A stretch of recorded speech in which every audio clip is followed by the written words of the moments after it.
Hey, yay, we made it. So, welcome everybody and welcome Katherine. This is my friend Katherine Macintosh, and I haven't seen you in so long. It's been months, but it feels Yeah, like a it year. feels like years, but Yeah. it's been since, well, I was just telling you, I bought your earrings from you in Mexico in March. My favorite pair, by the way, if you haven't gone to Caviar Julie. stick earrings, Oh, they're everybody. the best. They're the They are best. the best. They're my What's your lucky favorite? earrings that you made for me.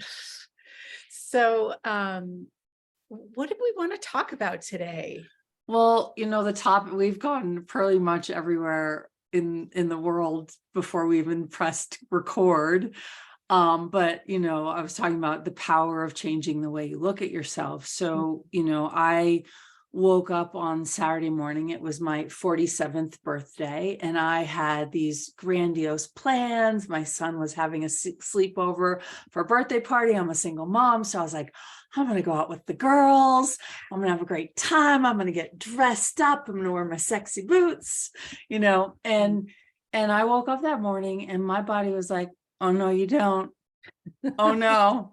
And literally what I thought were kind of like allergies turned into like full-blown sinus, head cold, achy, lethargic. And it was really interesting. No, not fun, but it, instead of fighting. So I have Saturday morning, I have a standing call with a girlfriend and we coach each other and we go relationships, business, life, every topic on parenting, every topic under the sun. And, I said, all right, I need some help here. I need some support. Like, do I force myself I took a COVID test. I didn't have COVID.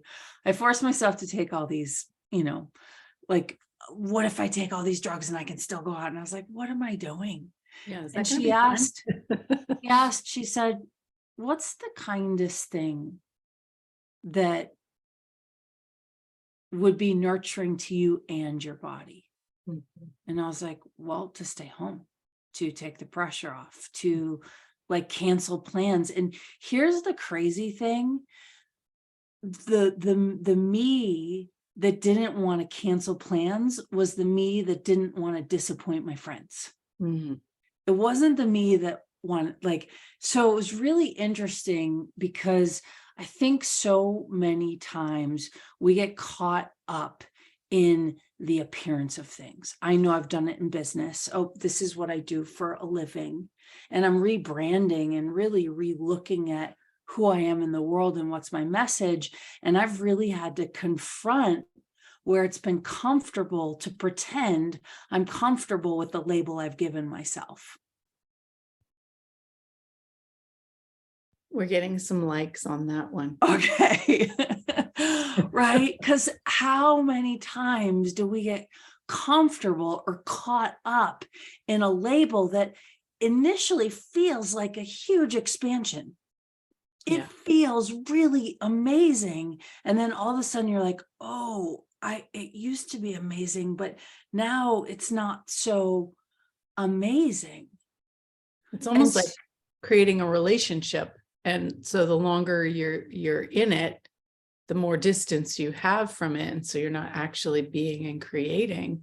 Exactly. And one of the things that I have been an expert at is creating a relationship with an identity that I can get behind. Mhm.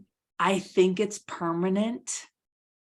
And it ends up being not permanent. And then I have all these processes that I end up going through to unhook from the identity, to unhook, I've gotten interviewed by a lot of people and they say, how many lifetimes have you lived in this lifetime? From hairdresser to healer, to shaman, to I've literally to landscape architect, to psychologist. I literally have adopted, and it wasn't until recently, which is, I think, why I got sick, is I made this demand about 3 to 4 weeks ago. Probably it started a year ago, but it really consciously landed in my entire universe that no matter what, I was going to find what my true voice was in the world. And oh my gosh, it's not. So I woke up sick on my rebirth, right? So I was calling it my rebirth. 47 years old, it's my birthday, and I am literally like coming out of the womb in a permission to strip all old identities and really be curious about not trying to take on an identity, which is really uncomfortable. I hear that. Yeah. Yeah, because it makes other people comfortable to be able to label or put you in some sort of order or box. But if you're that undefined, it freaks people out, number one. And then you feel their freak out. And so you're like, whoa, what am I doing? Yeah. I mean, I Yeah. can't tell you the number of times that every client who ever has a session with me, they say, oh my God, you're right. You can't explain it. So, my friends say, how do I explain to people what you do? And I'm like, you can't. And they're like, you're so right. You just have to have the experience. And I've really, looked for marketing's sake and to put a website up, I've had to come up with languaging of what I do, but I really can't explain what I do because it's so, I don't know, it's just, it's not a label, and people go, oh, you do Reiki, oh, you do this kind of healing. No, right? I mean, Yeah, and it's like not even accent. Like it's your version of whatever it is. It's like going to a different restaurant. Every chef has their own flavors and their own way of creating. Totally. And so I think that, going back to our original topic of changing the power of changing the way you look at yourself, is what if we were to give ourselves permission to strip off the identity and to really ask, am I holding on to this identity as a comfort zone, as a contraction? Is this identity making me feel free? And if it's a big fat no, then it's time to move on. And I don't mean like, I've looked at my own journey. I have studied with so many modalities and so many teachers and and I love all of them. And it's not about bashing or ignoring or forgetting any of the lessons. I am who I am because of all of those. It is magic. But if I identify with only one area, it's like, oh God, what about all this other? So it's been a really interesting process for me to discover what my truth is right now and change the way I'm willing to look at myself. And I feel so humbled and so vulnerable and so like, I don't know. And actually for the first time in my life, the I don't know feels extremely empowering because it's invoking a curiosity. Yeah, it's not a I don't know, and so put up the walls. It's interesting because were you in the last Maestro meeting the other day? I wasn't. So there was this meeting, and that was one of the things that came up is this like total space of I don't even know how to do SOP anymore, but I'm just being me, whatever that is.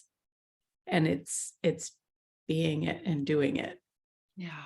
From a non-defined space.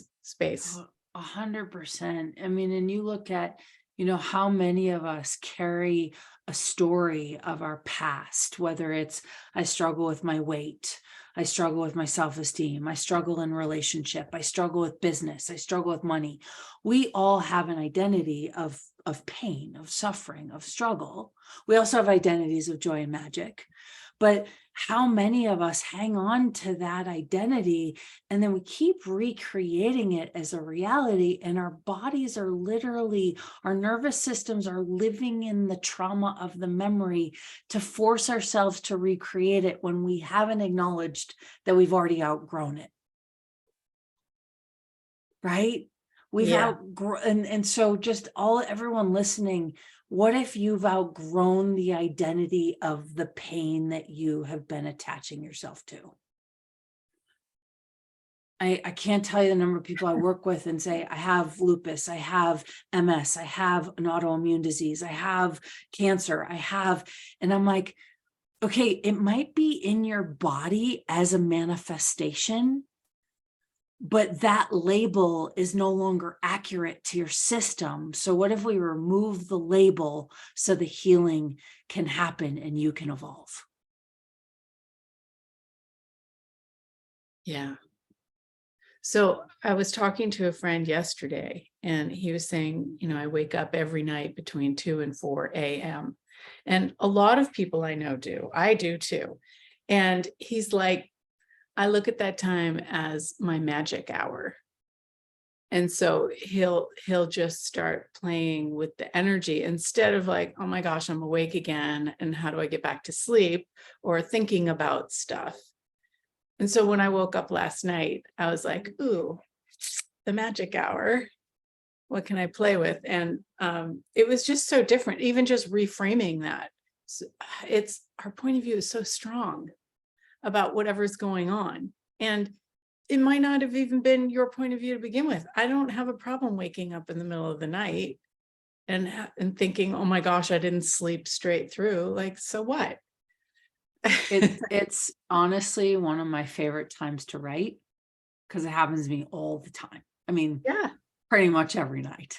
And some nights I go back to sleep, other nights I know, nope, it's time to get up and actually do something, create something. Or I lay in bed, I got my journal right next to me, and I start thinking about business ideas and I write them down. It's one of my favorite thinking times.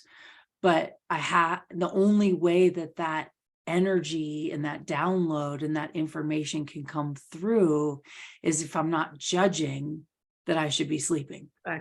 exactly. Yes. What would it be like to completely let go of the judgment? And, when you wake up in the morning, if you're not in a good mood, if you're somehow like grouchy or something, and like you don't even have any reason to be, where's that coming from? And what does it take to switch into what your energy actually is and what you want to create with your day? Mm.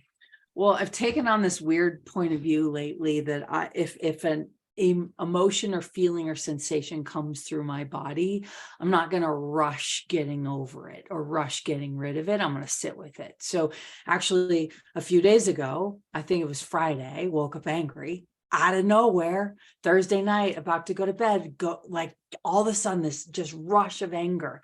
And I was like, and I looked at my 10-year-old son. I said, I hope you know that my energy right now is not anything that you're doing. He goes, I know, Mom, it's okay. Is there anything I can do for you? And I was like, you could give me a hug. And he just wrapped his arms around me and we snuggled and we had this great conversation. I woke up the night thinking that I had gotten rid of it. Woke up the next morning flooded with this energetic anger. Like at first I was amazing. So I wake up at like 5 a.m. almost every morning, do meditation and all of my little routines. And all of a sudden I'm getting him ready for school and helping him, and this flood of anger. And I sat with it in my meditation, and it was really cool. And when I say meditate, I play something audibly and I'm laying in an infrared sauna blanket and I'm just connecting to whatever I need to connect to that day. That's my meditation, right? And all of a sudden I didn't try and force the anger away. I didn't try and make it wrong. I was just like, hey, subconscious, can you show me what this is? And all of a sudden my dad came in, and all of a sudden all my relationships came in. And it was this, I don't really have words for it so much, but this really profound healing of where I had allowed anger to dictate how I show up in the world. right? I tiptoed around, tempting not to make people angry. Not so fun. Walking on eggshells. And I had to also go, oh my gosh, I have made my anger wrong my entire life. And it was the first time I sat with my anger and went, this is really healing. This is actually an awareness. This is an intuition. This is a transformation point.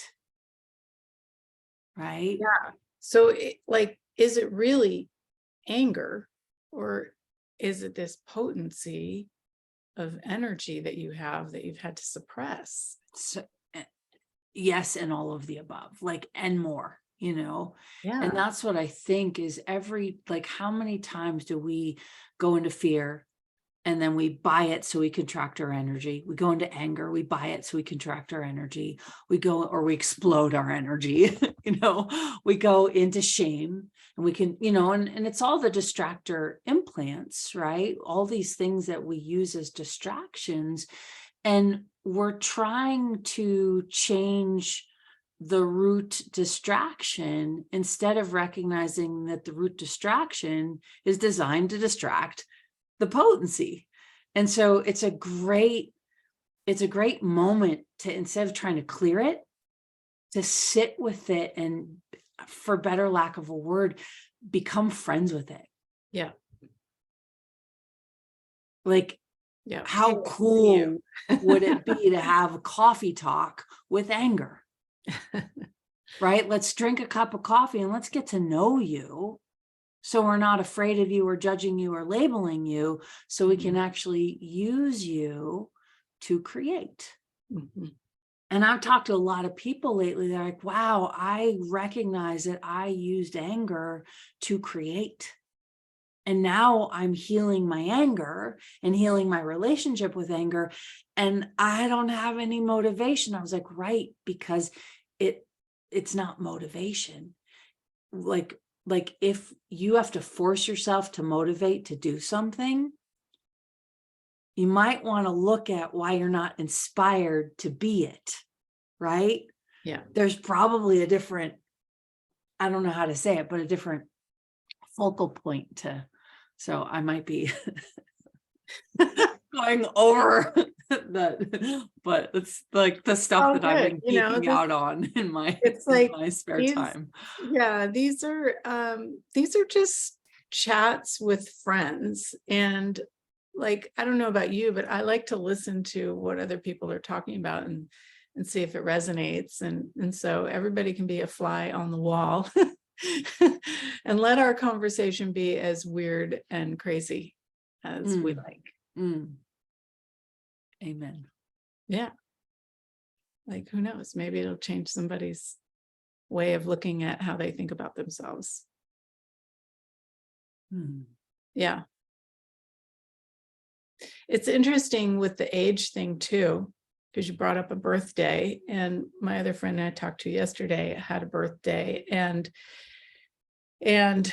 he was like a decade older than you. And I was like, well, yeah, I'm right there with you, dude. And he was like, wow, I didn't think that you and I were in the same decade. And it's so interesting how age and numbers and the way we show up in the world is, or can be, different if we don't think that we're old or getting old. Yeah, I mean, I used to hesitate and pause to tell people my age, and now I have no problems. I'm really playing with taking off the stigmatism, right? Sometimes I look my age or older. Sometimes I look a decade younger. Yeah. And it's really where I'm at in my journey at that time. Is my body stressed out? Am I financially stressed? Am I living my truth? Am I trying to fit into somebody else's version of me? Like, all of those things play a role, and taking a moment to recognize where we're at with kindness Yeah. You know, Yeah. it can be a really healing moment. Yeah. It's interesting too with the holidays coming up and interacting with customers, how like people are reluctant to be kind to themselves. They're like, oh, I have to do all these gifts for other people, so therefore I'm not gonna do anything for myself. I'm not gonna it's like, I don't know. You got to be kind to you. Otherwise, you won't even be here. Yeah. And I think, just to bring in the whole crazy social media is I really think that, we've gotten in the habit of comparing our journey to where other people are at. Mhm. And I think that is such an unkindness to our own personal evolution. Right. And so it's like, it doesn't really matter where anyone else is at. It matters where you're inspired to be in the moment. And I will tell you, I woke up on my birthday, it was Saturday, pissed. It's Monday, right? And the difference between my energy Saturday and Sunday was like literally night and day. I'm Mhm. still recovering, right? And still canceling plans and canceling in-person engagements and in-person clients, right? Thank you for being here. You can hear it in my voice, but it was such a liberating experience because one, I haven't had a Saturday night alone in a long time, right? I like, instead of fighting where I was at, and I've never been sick on my birthday. Mhm. Right. And so it was a perspective shift Mhm. to be able to rewrite the story that moment in time was not a problem. That moment in time was a gift. Yeah. So I think that everything that we're going through right now is a moment in time that's a gift, even when it doesn't feel like it. Yes, especially when. Yes. Especially when it doesn't feel like it. Yeah. Yeah, that might be a great new question to ask. What gift is this piece of shit that I'm dealing with? You know? Well, and the second piece is to, instead of force yourself to clear it right away, sit with it for a second. Because here's my experience, is the thing that I was trying to clear for a really long time was not the thing that was actually causing the thing, right? So you can clear surface stuff all the time, but I think when we get to the meat and potatoes of what our true essence is, we don't need to, I don't know how to explain this. Clearing is amazing. Don't get me wrong. I'm a junkie, but it's also taking a moment to sit with the thing you think you need to clear, because the thing you think you need to clear is the distraction, where the actual thing you might need to clear is living underneath the distraction. Yeah. So asking what is underneath this, Mm-hmm. that's one of the questions that you learn in the distractor implants section of, I guess, foundation. What is underneath this? And what's the gift? And if I sit with this, if I'm comfortable sitting with this, what can I learn from it? I mean, it's uncomfortable to get comfortable sitting with things you don't feel comfortable with. So true. But it's life-changing for sure. Yeah. Yeah. So we're getting near the end. And I know you wanted to talk about your book. So well, I wrote this bring book, it out. Don't Die, Be Happy, right? Published by Access Consciousness Publishing. And, it really was my own journey of trying to fix the surface. So I thought the surface was, oh, I'm going to need to change my weight. So let me go on a diet. But I never needed to change my weight. I was athletic. I was strong. I needed to change the way I saw myself. Mhm. Right. And most of us are trying to change the way we see ourselves by making more money, by taking on a diet, by getting into a relationship.